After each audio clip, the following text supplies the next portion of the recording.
We start with breaking news coming out of Moscow, where a senior Russian general has been killed by a bomb hidden in an electric scooter.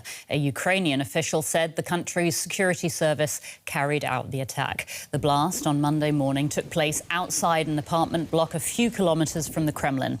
Russian authorities say Lieutenant General Igor Kirillov and an assistant were killed. Kirillov was the head of Russia's nuclear, biological and chemical protection forces. Just yesterday, Ukraine charged Kirillov with using banned chemical weapons during Russia's war efforts.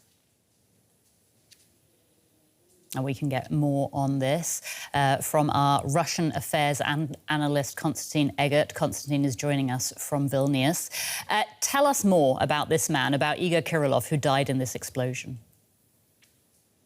Well, Kirillov, Anya, is probably the senior. I'm trying to remember anyone who was more senior than him among the Russian officers that died during this Russian aggression against Ukraine. He was Lieutenant General. 53 years of age, basically grew through all the stages of military career. And he was quite an important person in terms of his position as head of the nuclear, biological and chemical protection or defense forces of Russia. He is definitely part of the leadership of the defense ministry, military leadership of the general staff. And he became quite famous, or rather infamous, if you look from the Ukrainian, through the Ukrainian lens, for constantly accusing Ukraine in his public briefings of using chemical weapons, of endangering the situation, for example, near a nuclear power plant in the Ukrainian held part of the Russian Kursk Oblast.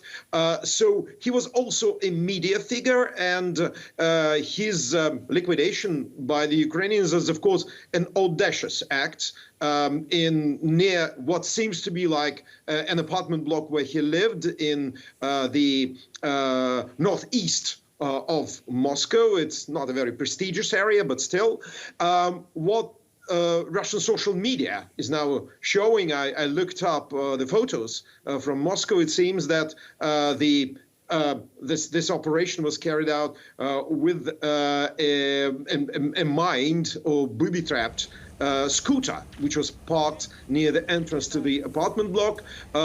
We see this quite disturbing, I would say, images of the two bodies of the general and his assistant, and a damaged black Toyota nearby. Russian has already confirmed that this is the car which the general used. So, Konstantin, he was an important man. He was famous. And as you describe it, this was an audacious act. So how much of a blow is this for President Vladimir Putin? Well, look, Anya, Russia is not a democracy. There are not going to be parliamentary questions about security of top officials in Russia. So in this respect, President Putin is quite safe.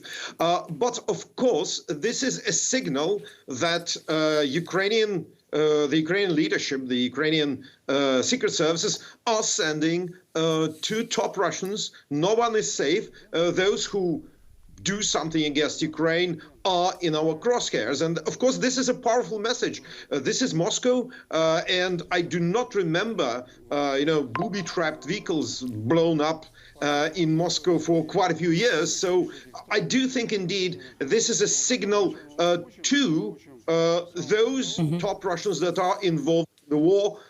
We see you. DW's Russia affairs analyst, Konstantin Eggert. Konstantin, thank you so much for that.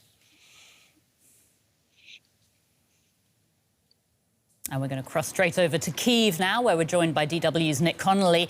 Nick, as we have reported, Ukraine has clearly claimed responsibility for this attack. Tell us more.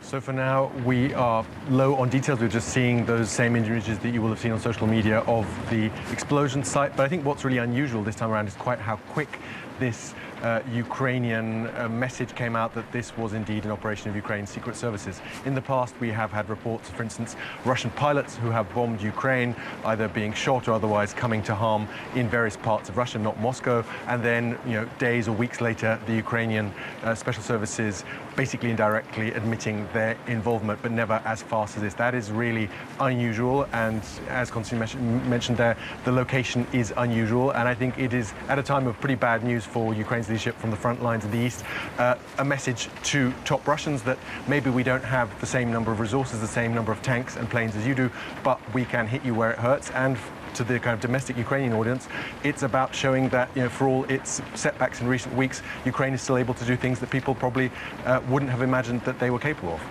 And Nick, do we know why this man in particular, Kirillov, why he was targeted?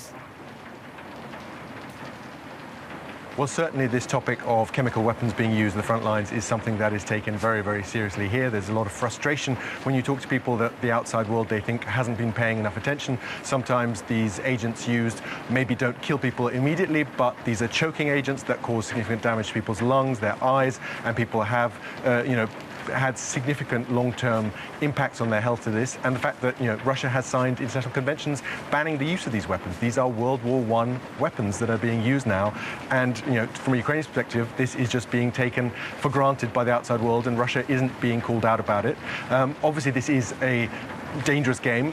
We know that Russia in the past has tried to kill Zelensky and other top Ukrainian officials on Ukrainian soil, but we haven't heard of similar kind of high kind of level attempts by Russia against Ukrainian officials. So, the retaliation could be something that we see in the weeks to come. But when you talk to Ukrainians about this, they say actually this is a lot easier for Ukraine to do in Russia than for Russia to do in Ukraine.